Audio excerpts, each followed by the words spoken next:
آج مجھے ابھی بتایا گیا کہ اسلام آباد ہائی کورٹ نے ان پٹیشنوں کو ریگولر پٹیشن کے طور پہ قبول کرنے سے انکار کر دیا ہے۔ دونوں پٹیشنوں پر آبجیکشن لگا دی گئی ہے، کہا گیا ہے کہ درخواست گزاروں کا کوئی حق مجروح نہیں ہوا، لہٰذا درخواست گزاروں کے پاس کوئی حق نہیں ہے عدالت کی جانب آنے کا، یعنی کہ ہمارے سینیٹر، ہمارے قومی اسمبلی کے ممبران، صوبائی اسمبلی کے ممبران، ان کو کوئی حق حاصل نہیں ہے کہ وہ عوام کی آواز بنے اور عدالت سے تقاضا کریں کہ جو غیر قانونی غیر آئینی عمل ہے عمران خان صاحب اور محترمہ بشرا بی بی کو قید تنہائی میں ڈالنے کا، اس کو ختم کیا جائے، ان کا علاج جو ہے ان کی مرضی کے مطابق ہو۔ قید تنہائی ہے جو ان کو کال کوٹری میں ڈال دیا گیا ہے، جو ان سے ملاقاتیں نہیں ہو رہی۔ آپ کو بتایا گوہر صاحب نے بشرا بی بی سے ان کی بیٹیوں کی جو مکمل طور پہ غیر سیاسی ہیں، آخری ملاقات 4 نومبر کو ہوئی تھی۔ یہ کسی صورت قابل قبول نہیں ہے۔ اسی طرح خان صاحب کے جو ذاتی معالج ہیں، کوئی ان کا سیاست سے تعلق نہیں ہے۔ بارہا ہم یہ التجا کر چکے ہیں، عدالتوں میں درخواستیں دے چکے ہیں کہ ان کے جو ذاتی معالجین ہیں شوکت خانم ہسپتال سے، اس کے علاوہ ان کے دانت کے حوالے سے اسپیشلسٹ جو ہیں، آنکھ کے حوالے سے جو اسپیشلسٹ ہیں، ان کو دیکھنے دیا جائے، ملنے دیا جائے، اور یہ نہیں ہو رہا۔ آپ جانتے ہیں سینیٹر حضرات نے اور پھر نیشنل اسمبلی کے ممبران نے بھی پٹیشنیں دائر کی ہیں قوم کے نمائندوں کی حیثیت میں اسلام آباد ہائی کورٹ میں۔ آج مجھے ابھی بتایا گیا کہ اسلام آباد ہائی کورٹ نے ان پٹیشنوں کو ریگولر پٹیشن کے طور پہ قبول کرنے سے انکار کر دیا ہے۔ دونوں پٹیشنوں پر آبجیکشن لگا دی گئی ہے، کہا گیا ہے کہ درخواست گزاروں کا کوئی حق مجروح نہیں ہوا، لہٰذا درخواست گزاروں کے پاس کوئی حق نہیں ہے عدالت کی جانب آنے کا، یعنی کہ ہمارے سینیٹر، ہمارے قومی اسمبلی کے ممبران، صوبائی اسمبلی کے ممبران، ان کو کوئی حق حاصل نہیں ہے کہ وہ عوام کی آواز بنے اور عدالت سے تقاضا کریں کہ جو غیر قانونی غیر آئینی عمل ہے عمران خان صاحب اور محترمہ بشرا بی بی کو قید تنہائی میں ڈالنے کا، اس کو ختم کیا جائے، ان کا علاج جو ہے ان کی مرضی کے مطابق ہو۔ ہم نے اپنی پٹیشن میں وضاحت سے لکھا ہے کہ ہمیں سخت تشویش ہے ان خبروں پر جو عمران خان صاحب کے حوالے سے آئی ہیں، ان کی صحت کے حوالے سے آئی ہیں۔ فی الفور ان کے ذاتی معالجین کو ان سے ملنے دیا جائے، ان کا معائنہ کرنے دیا جائے، لیکن یہ پٹیشن بھی ہمیں بتایا گیا ہے کہ اس قابل نہیں کہ اس کو سنا جائے۔ ہم چیف جسٹس صاحب کے چیمبر میں گئے، جیسا کہ گوہر صاحب نے آپ کو بتایا یادداشت لے کر، ہم نے ان سے یہ کہا ہے کہ آپ اپنا جو ایڈمنسٹریٹو اثر ہے، جو طاقت آپ رکھتے ہیں، اس کو استعمال کیجئے۔ ایڈوکیٹ جنرل کو کہیے کہ یہ ملاقات فوراً ہو، معالجین کو، بیٹیوں کو فوراً ملوایا جائے، بہنوں کو فوراً ملوایا جائے۔ تو یہ ایک ایسا عمل ہے جو بربریت پر مبنی ہے۔ ایک شخص جو بیمار ہے، جس کے حوالے سے یہ خبر آ رہی ہے کہ اس کی صحت کے حوالے سے کوئی تشویش ہے، اس کو اسپتال کیوں لے کر آئے، ہمیں کیوں یہ نہیں بتایا جا رہا؟ وی لاگ تھا، ڈان اخبار کی خبر آج چھپی ہے کہ ہفتے اور اتوار کی رات ان کو پیمز اسپتال عمران خان صاحب کو لایا گیا۔ اس سے ہماری تشویش میں کئی گنا اضافہ ہوا ہے۔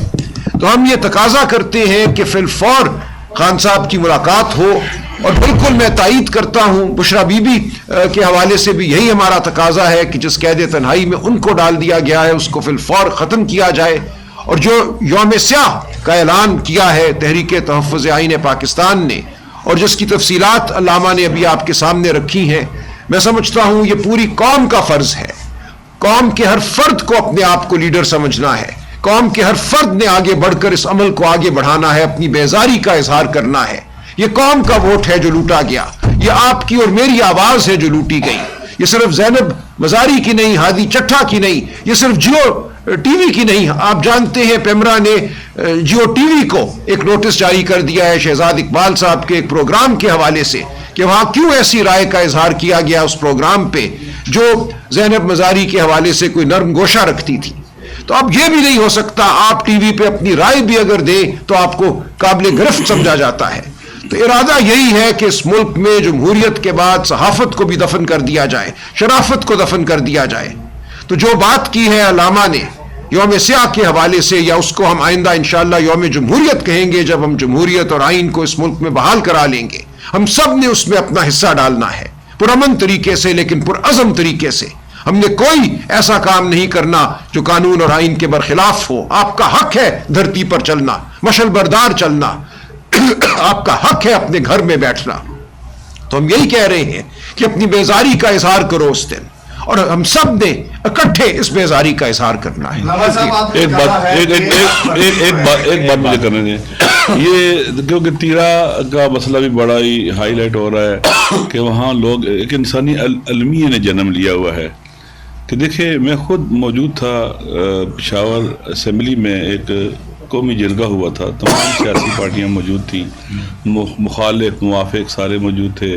علاقے کے جو مشرد ہیں، جو بزرگان ہیں، قبائلی سردار ہیں، بااثر لوگ ہیں، وہ بھی موجود تھے. بالاتفاق سب نے وہاں کہا کہ آپریشن کے وہ مخالف ہیں، آپریشن نہیں ہونا چاہیے. آپ نے ان سے آج تک بات نہیں کی، پوچھا تک نہیں ہے.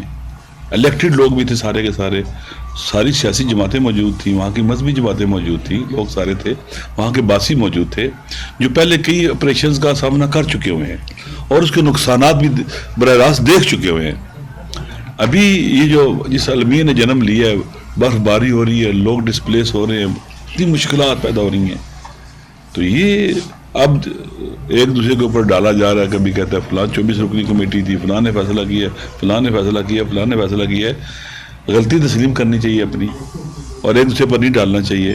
اور اس طرح کی KPK کے اندر کچھ بھی آپ نے کرنا ہے وہاں کے عوامی نمائندوں کو اور وہاں کی سیاسی جماعتوں کو آن بورڈ لیے بغیر نہیں کرنا چاہیے. عوام کی سپورٹ کے بغیر کہیں امن نہیں آ سکتا. عوام کی سپورٹ کے بغیر کہیں آپ کوئی جنگ نہیں جیت سکتے. اس علاقے کے اندر جو سالہ سال سے آپریشنوں کا شکار رہا ہے، آپریشن پوری دنیا سے کون لے کے آیا تھا دہشت گردوں کو جہاد کے نام پر؟ ازبک وہاں آئے، چچن وہاں آئے، تاجک وہاں آئے، پتہ نہیں کہاں سے لوگ لا گئے. وہاں کا سیٹل جو سسٹم تھا سوسائٹی کا، جو وہاں کا تھا سوشل سسٹم تھا، وہ اپنے ڈیمیج کر دیا. وہاں کے ایلڈر کے مار دیے، مروا دیے گئے.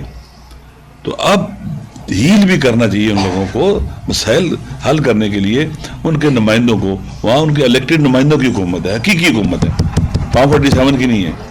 وہ لوگوں سے بات کرنی چاہیے اور ان کے دکھ درد جو ہے نا وہ ختم کرنے چاہیے، ان کے زخموں پر مرہم رکھنا چاہیے، اور ایک دوسرے پر الزام لگا کر یہ مسئلہ حل نہیں ہو سکتا. علامہ صاحب، آپ نے کہا ہے 8 فروری کے حوالے سے ڈیفینیٹلی آپ کا مدعا یہی ہے کہ اس دن ووٹ کا تقدس جو ہے وہ پامال ہوا.